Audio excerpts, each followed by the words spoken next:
As 2025 closes, you pause for a moment. You look at your life and one question rises. What legacy will you leave? Legacy forms in the choices no one applauds, in faith that holds on, in humility beyond status. Rahab had no status, Ruth had a past, yet God lifted both. Their small obedience became part of the story that brought Jesus into the world. 1 Samuel 16 verse 7 says, "For God does not look at the outward appearance, but at the heart." Christmas reminds us that God steps into broken places, into ordinary lives, and creates legacies that outlast generations. Choose God, who turns simple obedience into eternal impact. Let your legacy echo Jesus.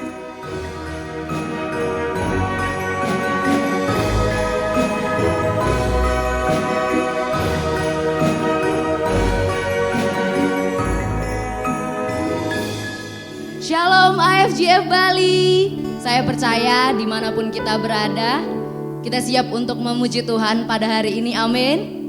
Come on church, let's sing this song.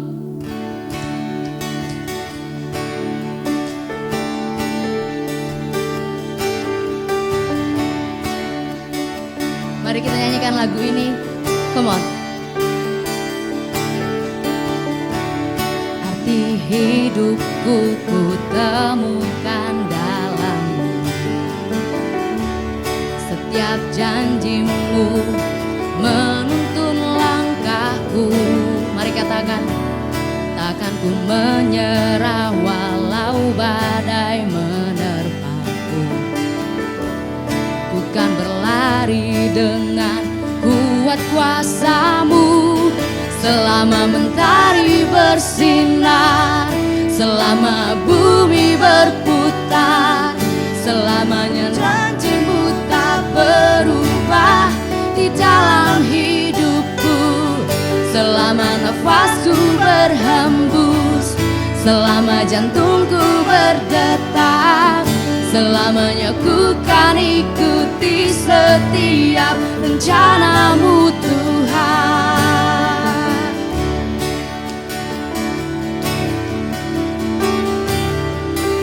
Come on church. Arti hidupku ku temukan dalam-Mu, setiap janji-Mu menuntun langkahku. Takkan ku menyerah walau badai menerpaku. Ku kan berlari dengan kuat kuasa-Mu, selama mentari bersinar, selama bumi berputar, selamanya janji-Mu tak berubah di dalam hidupku. Selama nafasku berhembus, selama jantungku berdetak, selamanya ku kan ikuti setiap rencana-Mu Tuhan. Selama mentari bersinar, selama bumi berputar, selamanya janji-Mu tak berubah di dalam hidupku. Selama nafasku berhembus, selama jantungku berdetak, selamanya ku kan ikuti setiap rencana-Mu Tuhan.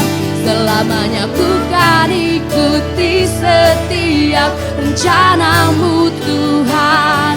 Selamanya ku kan ikuti setiap rencana-Mu Tuhan. Terima kasih Tuhan. Di penghujung tahun ini kami mengucap syukur buat kebaikan dan penyertaan-Mu. Thank you Jesus. Mari sama-sama kita nyanyikan pujian ini. I love you Lord, for your mercy never fails me. All my days I I've been held in your hands from the moment that I wake up until I lay my head. Oh, I will sing of the goodness of God. Come on, sing. All my life you have been faithful. All my life you have been so good. With every breath that I am able, I will sing of the goodness of God. I love your voice. You have led me through the fire in the darkest night. You are close like no other. I've known you as a father. I've known you as a friend. I have lived in the goodness of God all my life you have been faithful. All my life you have been so good. With every breath that I am able, I will say of the goodness of God. All my life you have been faithful. All my life you have been so good. With every breath that I am able, I will say of the goodness of God. Come on, church, you say your goodness is running after. It's running after me. Oh, your goodness is running after. It's running after me. With my life laid down, I'm surrendered now. I give you everything. Your goodness is running after. Your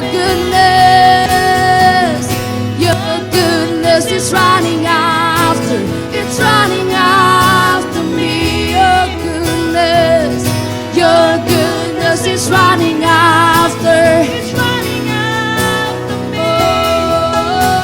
my life laid down, I'm surrendered now. I give you everything. Your goodness is running after. Oh, all my life you have been faithful. All my life you have been so good. With every breath that I am able, I will say of the goodness of God. All my life you have been faithful. All my life you have been so good. With every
shore. I got nothing new. How could I express all my gratitude? I could sing these songs as I often do,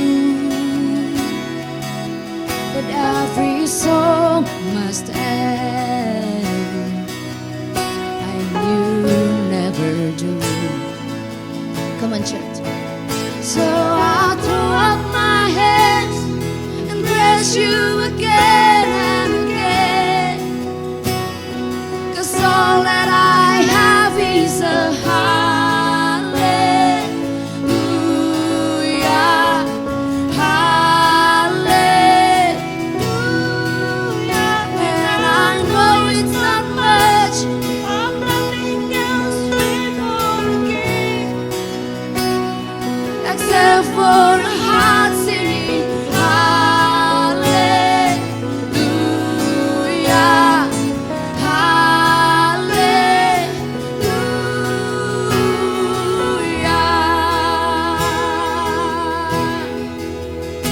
I've got one response, I've just one move. With my arms spread wide, I will worship you. So I throw up my hands and praise you again and again, 'cause all that I have is a hallelujah, hallelujah. And I know it's not much, I've nothing else fit for the King, except for a heart singing hallelujah.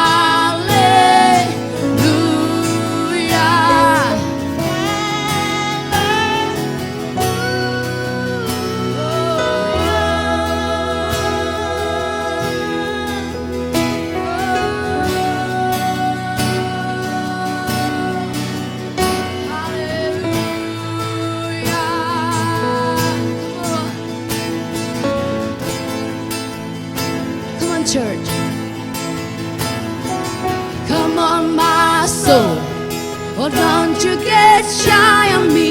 Lift up your song, 'cause you've got a lion inside of those lungs. Get up, get up. Oh, come on, my soul. Oh, don't you get shy on me. Lift up your song, 'cause you've got a lion inside of those lungs. Get up, get up. Oh,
Shalom, jemaat yang dikasih Tuhan.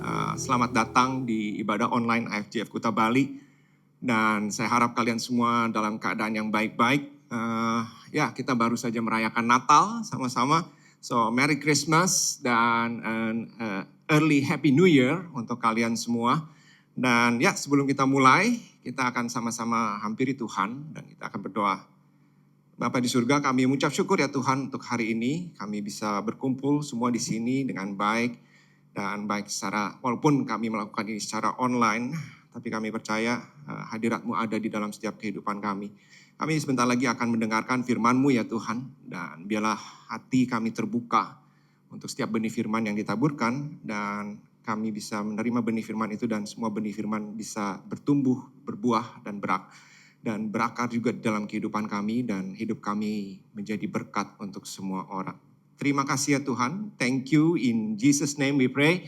Amen, amen, amen, amen. Ya, seperti yang saya bilang, kita sudah sampai di penghujung tahun 2025 dan ya ini juga merupakan di penghujung tema live kita karena tahun depan kita selama 4 tahun ke depan kita akan masuk ke dalam tema yang baru yaitu tema Align. Ya, tema Align. Nah, jadi ya sepanjang tahun ini kita belajar tentang Alive in Culture. Alive in Culture. Dan ya saya mau bertanya sama kalian, apa saja sih yang sudah kalian belajar atau budaya apa yang sudah kita bangun di dalam kehidupan kita sepanjang tahun ini. Dan saya pribadi, saya merasa sangat terberkati dengan begitu banyak tema-tema yang ada di sepanjang tahun 2025. Dan ya saya harap kalian juga bisa merasakan hal yang sama. Dan ya balik lagi ke kebudayaan, ke culture. Dan apa yang kita bangun sepanjang tahun 2025 ini akan sangat penting. Karena ini akan menjadi sebuah legacy, untuk generasi selanjutnya. Dan juga untuk kehidupan kita di masa yang akan datang. Gitu. Orang sering berpikir bahwa legacy adalah hanya sebuah sesuatu yang kita tinggalkan. Yang bisa berupa harta kekayaan, bisa berupa sebuah prestasi atau pencapaian. Juga bisa berupa sebuah posisi atau nama baik, reputasi. Nah, gak ada yang salah dengan semua itu. Tapi yang harus kita ingat bahwa dalam sebuah legacy itu ada sebuah proses. Ada sebuah proses di mana legacy itu tuh dibangun dan juga ada sebuah proses di mana legacy itu tuh dibentuk. Jadi ada sesuatu yang harus dibangun di dalam diri kita dan juga di dalam kehidupan orang supaya mereka bisa meneruskan legacy itu. Makanya saya bisa bilang bahwa legacy is not just for what you live for people, but what you live in people. Bukan hanya sekedar apa yang kamu tinggalkan, tapi kita bisa memaknai lebih dalam bahwa ada sesuatu yang kita tinggalkan di dalam kehidupannya mereka. Di dalam kehidupannya mereka. Dan hari ini kita akan sama-sama mau belajar tentang legacy dari seorang pribadi yang bernama Yesus. Ya, Yesus. Dan kita tahu bahwa Yesus datang ke dunia untuk berbagai macam misi. Ya, selain untuk tentunya menghapus dosa manusia dengan pengorbanannya di kayu salib. Tapi ada misi lainnya. Misi lainnya adalah untuk to establish the kingdom of God here on earth. Ya. Untuk mendirikan kerajaan Allah itu di bumi. Ya. Makanya dia seringkali di dalam pengajarannya dia bilang bertobatlah. Karena kerajaan Allah itu sudah dekat. Atau di dalam doa Bapa kami dia bilang, jadilah kehendak-Mu di bumi seperti di dalam surga. Jadi Yesus datang untuk membawa sebuah pemerintahan Allah ke dunia. That is his mission and also that is also his legacy.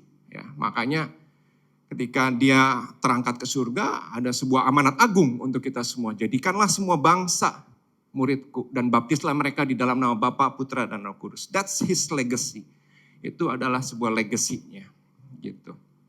Dan di dalam waktu dia di dalam dunia, dalam dia menjalankan misinya, Yesus itu seringkali mengajarkan tentang nilai-nilai kerajaan.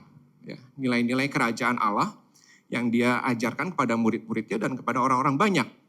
Salah satu contohnya adalah khotbah di bukit, gitu ya, khotbah di bukit. Nah, itu adalah sebuah pengajaran tentang nilai-nilai kerajaan Allah yang dicatat di Matius 5 sampai ke Matius 7. Dan hari ini kita akan belajar sedikit tentang nilai kerajaan Allah yang diambil dari Matius 6 ayat 19 sampai 24. Firman Tuhan berkata, "Janganlah kamu mengumpulkan harta di bumi. Di bumi ngengat dan karat merusakkannya, dan pencuri membongkar serta mencurinya. Tetapi kumpulkanlah bagimu harta di sorga. Di sorga ngengat dan karat tidak merusaknya, dan pencuri tidak membongkar serta mencurinya. Karena di mana hartamu berada, di situ juga hatimu berada. Mata adalah pelita tubuh. Jika matamu baik, teranglah seluruh tubuhmu. Jika matamu jahat, gelaplah seluruh tubuhmu. Jadi jika terang yang ada padamu gelap, betapa gelapnya kegelapan itu. Tak seorang pun dapat mengabdi kepada dua tuan, karena jika demikian, ia akan membenci yang seorang dan mengasihi yang lain. Atau ia akan setia kepada seseorang dan tidak mengindahkan yang lain. Kamu tidak dapat mengabdi kepada Allah dan kepada Mamon." Dan kalau saya bisa kasih judul untuk sermon hari ini, judulnya adalah Treasure Hunt, gitu ya. Kita berburu treasure, atau berburu harta, gitu. Nah, mari kita bedah lebih lanjut firman Tuhan ini, mari kita unpack ya dari Matius 6 ayat 19 sampai 20. Di situ dibilang bahwa janganlah kamu mengumpulkan harta di bumi. Kenapa sih manusia suka banget mengumpulkan harta? Why? Manusia suka banget mengumpulkan harta? Karena ada sebuah kepuasan emosional ya, ketika kita mengumpulkan sebuah harta atau sebuah koleksi. Gitu. Saya pribadi dulu sangat suka sekali untuk mengumpulkan mobil-mobilan dari Hot Wheels. Ya, Hot Wheels. Kalau Anda mungkin yang juga mengumpulkan Hot Wheels, Anda tahu bahwa di Hot Wheels ini ada sebuah edisi spesial yang disebut dengan Treasure Hunt. Ya, bukan suatu kebetulan dan juga bukan menjadi inspirasi saya untuk menamakan atau memberikan judul khotbah hari ini, tapi ya ada sebuah Treasure Hunt gitu ya. Sebuah edisi spesial yang Hot Wheels berikan untuk mobil-mobil yang ya bisa dibilang langka gitu ya. Dan ada sebuah kepuasan emosional ketika kita berhasil menemukannya atau kita bisa berhasil mengumpulkannya gitu. Lalu kenapa kita mengumpulkan harta? Karena itu juga mencerminkan identitas. Ya, mencerminkan identitas. Ketika kita semakin banyak mengumpulkan barang-barang yang langka, yang value-nya tinggi, maka orang akan semakin sepertinya menghargai kita atau membuat identitas kita menjadi seorang yang terhormat. Gitu ya. Orang akan bilang, "Wow, Anda hebat sekali. Anda bisa mengumpulkan ini, Anda bisa mengumpulkan itu. Wow, koleksimu luar biasa sekali." Gitu ya. Ada mencerminkan identitas. Dan tentu juga ada rasa aman akan masa depan. Ya, seperti setiap suami yang mempunyai hobi dan mengkoleksi sesuatu, alasannya itu pasti selalu investasi. Ya.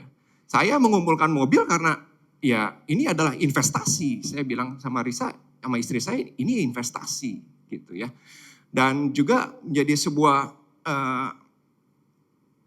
dana darurat ketika kita membutuhkan sesuatu gitu ya. Karena ini adalah investasi yang kita bisa jual nantinya dan kita bisa pergunakan untuk menjadi dana darurat gitu. Jadi ada rasa aman akan masa depan. Tapi Yesus di sini memberikan pilihan. Dia memberikan pilihan. Kamu mau mengumpulkan yang mana? Kamu mau mengumpulkan harta di bumi kah? Atau kamu mau mengumpulkan harta yang di surga? Dia tidak hanya bicara tentang tempat, tapi dia juga berbicara tentang values, gitu ya, tentang nilai, gitu. Jadi kalau bisa kita bilang apa sih harta di bumi itu? Harta di bumi itu biasa berupa kekayaan atau materi, berupa pencapaian, berupa popularitas, dan rata-rata harta yang di bumi itu adalah harta yang self-centered. Ya karena itu tadi, untuk meningkatkan identitas kita, untuk bisa menjadi sebuah kepuasan emosional pribadi kita, gitu ya. Rata-rata harta di bumi itu self-centered, gitu. Sedangkan apa itu harta di surga? Harta di surga itu biasanya berupa karakter. Karakter yang menyerupai dengan Kristus itu sendiri. Ya, bisa berupa kasih, bisa berupa kerendahan hati, dan juga bisa berupa ketaatan. Jadi harta di surga itu biasanya segala hal yang God-centered. Segala hal yang membuat kita untuk semakin dekat kepada Tuhan. Lalu Yesus juga nggak kasih hanya sekedar pilihan, tapi dia juga kasih kontras. Kasih sebuah kontras. Dia bilang bahwa di bumi, ngengat, karat, itu bisa merusaknya. Dan pencuri itu bisa mencurinya. Gitu. Saya memakaikan plastik ini ke koleksi mobil-mobilan saya adalah supaya kartonnya ini tidak rusak. Karena begitu kartonnya ini rusak, maka nilainya akan turun, values-nya akan turun. Tapi seberapa penting atau seberapa baiknya saya menjaga hal ini, tapi dia bisa hilang juga. Gitu. Dia bisa aja dicuri sama orang. Dia juga bisa aja dicuri sama anak saya. Kita nggak ada yang tahu, gitu ya. Tapi Yesus juga berikan kontras bahwa di sorga itu kebalikannya. Ngengat, karat, dan pencuri itu tidak bisa melakukan apa-apa tentang harta yang ada di surga. Nah, seharusnya setelah dikasih kontras, itu membuat kita manusia semakin mudah untuk memilih. Ya, karena earthly treasure is anything temporary that takes your heart from God. Harta di bumi itu semua yang temporary, bisa hilang, bisa rusak, dan membawa engkau semakin jauh dari Tuhan. Sedangkan heavenly treasure is anything eternal that draws your heart closer to God. Ya, segala sesuatu yang sifatnya abadi dan malah makin mendekatkan kita kepada Tuhan. Seharusnya ketika kita dikasih pilihan seperti ini, kita dikasih kontras seperti ini, membuat kita mudah untuk memilih. Ya, saya akan lebih mudah untuk memilih untuk milih harta di surga. Tapi pada kenyataannya tidak seperti itu. Tidak seperti itu. Why? Kenapa? Kenapa? Karena hati manusia. Karena hati manusia. Hati di dalam budaya Yahudi adalah pusat seluruh keberadaan dari manusia. Saya tahu bahwa banyak ya kita seringkali menerjemahkan itu hati itu dengan sesuatu yang salah gitu. Jadi kita bilang bahwa hati itu ada di sini. Tapi kalau kita melihat dari arti yang asli di dalam budaya Yahudi dibilang bahwa hati adalah pusat seluruh keberadaan manusia. Dan pusat pengendali hidup dari manusia. Jadi kalau dibilang pusat pengendali hidup dari manusia, ya tentu bukan di sini. Karena pusat pengendali hidupnya itu ada di sini. Ada di sini. Gitu ya. Kalau dalam terminologinya komputer itu chipnya gitu ya. Kalau Apple bilang M1, M2, M3, M4, ya semuanya itu ada di sini. Karena disinilah yang mengatur emosi kita. Disinilah yang mengatur pikiran kita. Disinilah yang mengatur keinginan kita. Disinilah yang mengatur values atau nilai apa yang mau kita percaya. Disinilah yang mengatur pilihan apa yang akan kita ambil. Di sini.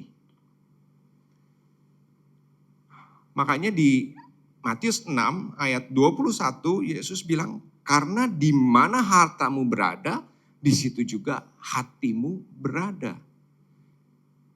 Apa maksudnya? Maksudnya adalah Yesus sedang bilang tentang arah hidup. Arah hidup. Karena hati itu mengikuti harta, bukan sebaliknya. Karena hati itu mengikuti harta, bukan sebaliknya.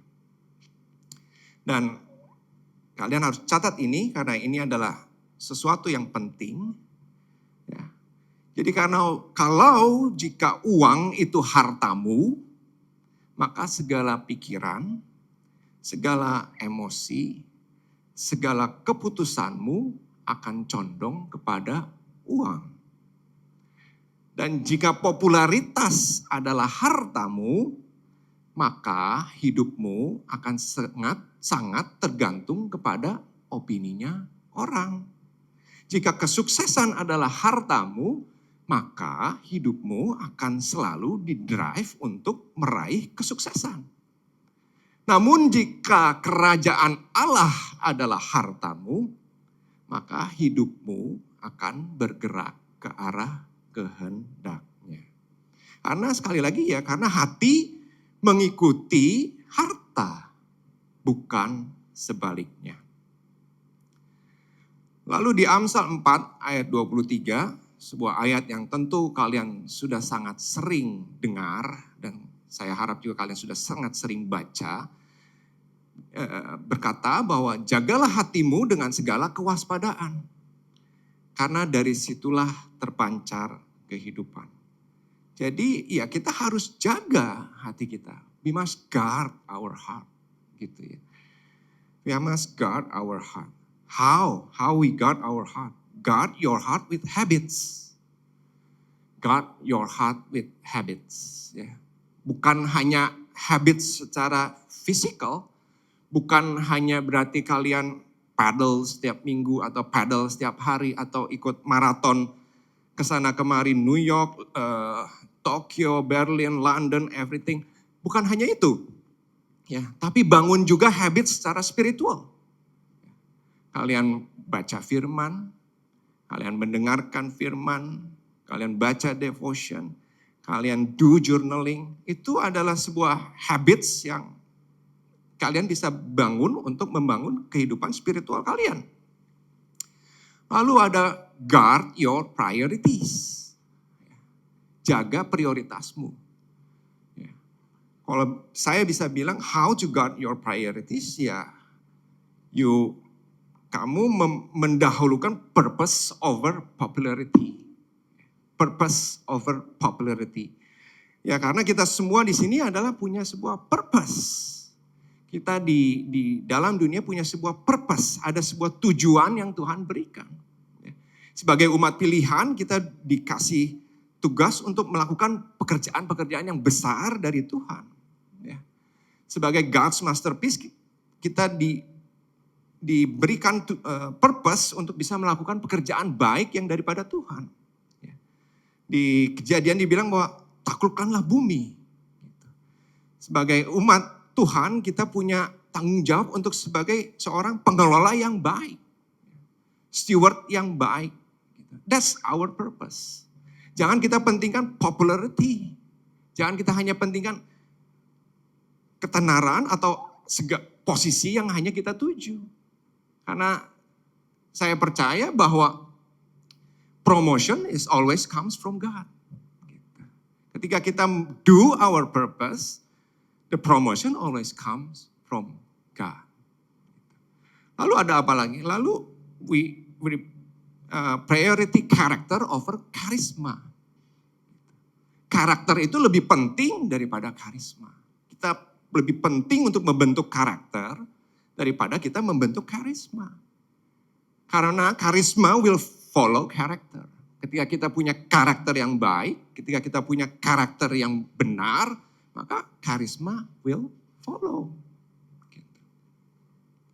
Lalu selanjutnya adalah guard your relationship. Who shapes your heart? Siapa yang membentuk hatimu? Di Kejadian 3 ayat 1 sampai 2 dibilang bahwa adapun ular ialah yang paling cerdik dari segala binatang di darat dan dijadikan oleh Tuhan Allah. Ular itu berkata kepada perempuan itu, perhatikan, berkata, tentulah Allah berfirman, semua pohon dalam taman ini jangan kamu makan buahnya, bukan? Lalu sahut perempuan itu kepada ular itu, buah pohon-pohonan dalam taman ini boleh kami makan. Ya. Awal kejatuhannya adalah dari Hawa adalah karena dia berkomunitas atau dia berteman, menjalin relationship dengan pribadi yang salah. Dengan pribadi yang salah. Dia padahal punya akses untuk mendengarkan Tuhan, tapi yang dia pilih adalah dia untuk mendengarkan si ular. Maka you must limit the people who drain you and draw close to the one who refresh your soul. Kita harus membatasi orang-orang yang membuat kita drain, tapi kita harus lebih sering untuk mendekat kepada pribadi yang refresh our soul, yang menyegarkan jiwa kita, yang menumbuhkan semangat kita. Gitu. Lalu yang selanjutnya adalah guard your input. Gitu ya. Apa yang masuk ke hati? Kamu harus jaga apa yang masuk ke hati. Dan kalau kita mau masuk ke dalam suatu tempat, suatu kota kalau di zaman dulu, atau suatu bangunan atau suatu rumah, maka kita harus melewati sebuah gerbang. Gitu. Maka kita harus melewati sebuah gerbang. Gitu. Dan apa gerbangnya di dalam kehidupan kita? Panca indera. Dan Yesus menyebutkan bahwa di sini adalah salah satu yang terpenting, gerbang yang terpenting untuk masuk ke dalam hati manusia adalah mata. Mata, gitu ya. Makanya di Matius 6 ayat 22 dia bilang mata adalah pelita tubuh. Jika matamu baik, maka teranglah seluruh tubuhmu. Gitu. Di zaman Yesus dulu, mata itu dianggap sebagai sebuah pelita. Kenapa? Karena zaman dahulu pelita itu diibaratkan adalah sebuah lampu. Ya. Karena zaman Yesus dulu belum ada listrik. Jadi pelita itu dipakai untuk melihat jalan. Pelita itu dipakai untuk mengenali ada bahaya di sekitar. Atau ada lubang, atau ada apapun itu. Dan juga pelita itu dipakai untuk bisa menentukan arah. Menentukan arah. Jadi ketika mata dibilang adalah sebuah pelita, mata itu memberikan guidance dan juga direction. Mata itu menjaga dan memberikan arah kepada hati. Memberikan arah kepada hati. Dan kita juga bilang tadi bahwa mata juga selain memberikan arah, dia juga adalah sebuah gerbang. Karena mata adalah gerbang segala keinginan. Mata adalah gerbang segala keinginan. Di Kejadian 3 ayat 6 dibilang perempuan itu melihat. Perempuan itu melihat bahwa buah pohon itu baik untuk dimakan dan sedap kelihatannya. Lagi pula pohon itu menarik hati. Karena dia melihat, sehingga dia mulai pikiran menarik hatinya. Karena memberi pengertian. Lalu ia mengambil dari buahnya dan dimakannya dan diberikannya juga kepada suaminya yang bersama-sama dengan dia dan suaminya pun memakannya. Diawali dengan apa yang dia lihat. Apa yang kita lihat. Dan keinginan buruk seringkali dimulai dengan apa yang kita lihat. Itu kita lihat dan kemudian menarik hati kita. Ada iri hati, ada hawa nafsu, ada keserakahan. Semua itu berasal dari mana? Dari mata. Dari apa yang kita lihat. Makanya penting untuk kita bisa menjaga agar mata kita bisa tetap sehat. Agar mata kita bisa tetap sehat. Karena gimana caranya supaya mata kita tetap sehat? A healthy eye begins with what you constantly look at. Mata yang sehat itu dimulai ketika kita melihat segala sesuatu secara konstan atau yang sering kita lihat. Semakin hal itu sering kita lihat dan itu yang akan mengarahkan hati kita. Jadi sekarang pertanyaannya adalah apa yang kalian sering lihat? Apa yang sering kita lihat? Apakah yang mendatangkan kebaikan? Apakah justru yang memberikan pengaruh yang buruk untuk kita? Acara TV apa yang kita lihat? Film apa yang kita lihat? Bukan hanya sekedar film horor ya, tapi kita sekarang banyak sekali kita melihat bahwa film itu kan disisipin dengan value-value yang sebenarnya tidak sesuai dengan kerajaan Tuhan atau sesuai dengan kebenaran firman Tuhan. So kita harus bisa discern mana yang harus kita lihat dan mana yang tidak harus kita lihat. Buku apa yang kita baca? Akun media sosial siapa yang kita follow? Atau siapa akun media sosial siapa yang sering kita lihat? Kehidupan siapa yang kita jadikan panutan? Ini bicara tentang mentor, bicara tentang orang yang kita kagumi. Gitu. Karena itu semua akan menentukan kesehatan matamu. Karena mata yang sehat, bahasa aslinya itu mempunyai arti, dia itu clear, dia itu jelas, clear, mempunyai pandangan yang clear. Dan mata yang sehat itu dibilang di bahasa aslinya artinya adalah punya single focus. Fokus yang single. A healthy eye has only one focus. Ya, punya single focus. Makanya ketika di Matius 6 ayat 24, Yesus bilang, tak seorang pun dapat mengabdi kepada dua Tuhan. Jadi nggak ada orang yang bisa fokus sama mamon dan juga fokus sama Tuhan. Atau dua fokus, nggak ada. Dia bilang tak seorang pun. Karena kalau mata kita baik, mata kita sehat, kita hanya bisa fokus sama satu. Jadi kalau sekarang kita punya dua fokus pada mamon dan kepada Tuhan, either you lie or mungkin mata kamu tidak baik, mungkin mata kita tidak baik. Karena kita hanya bisa fokus sama satu. Jadi Tuhan kasih pilihan. Kita mau fokus sama yang mana? Mau fokus sama mamon atau fokus sama Tuhan? Tapi yang indahnya adalah bahwa Tuhan tahu hati manusia. Tuhan tahu bahwa manusia itu tuh banyak kekhawatiran. Maka di ayat selanjutnya kalau kalian baca di rumah, itu berbicara tentang hal kekhawatiran. Tentang apa yang kamu pakai, tentang apa yang kamu makan, gitu ya. Dan semuanya itu dia simpulkan dan dia kasih jawaban di Matius 6 ayat 33. Dia bilang bahwa tetapi carilah dulu kerajaan Allah dan kebenarannya. Maka semuanya itu akan ditambahkan kepadamu. Carilah. Carilah. Ada sebuah direction yang dia berikan. Cari.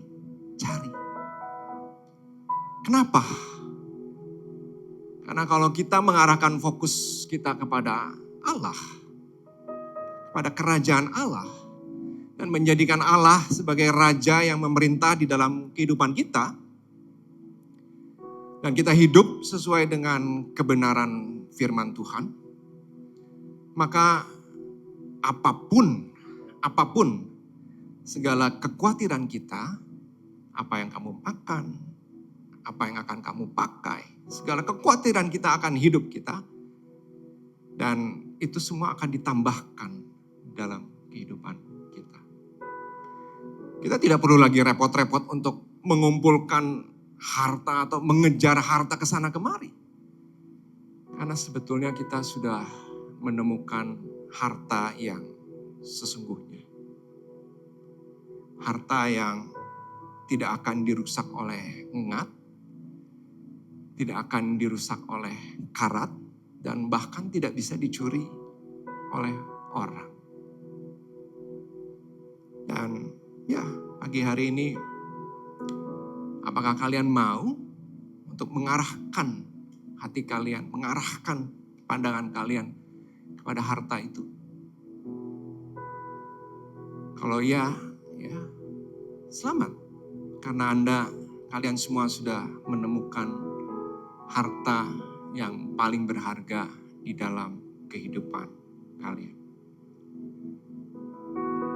Mari kita sama-sama berdoa. Semoga kita bisa menjadi orang-orang itu. Bapa di surga, kami mengucap syukur ya Tuhan, untuk segala firman yang Kau berikan di dalam kehidupan kami. Untuk segala firman yang Kau tabur dalam kehidupan kami. Untuk semua pengertian yang Kau berikan dalam kehidupan kami. Untuk semua pola pikir baru dalam kehidupan kami. Di mana kami bisa memahami harta yang sesungguhnya ya Tuhan. Di mana kami bisa menjaga hati kami ya Tuhan. Menjaga hati kami dari segala pengaruh yang tidak baik dalam kehidupan kami. Menjaga hati kami agar kami mengetahui kebiasaan apa yang harus kami bangun setiap harinya. Menjaga hati kami supaya kami bisa mengetahui prioritas apa yang harus kami kejar dalam kehidupan kami. Menjaga hati kami supaya kami bisa menjalin relationship dengan Engkau sebagai pribadi yang menyegarkan jiwa kami. Dan juga berrelationship dengan orang-orang yang memberikan value dalam kehidupan kami.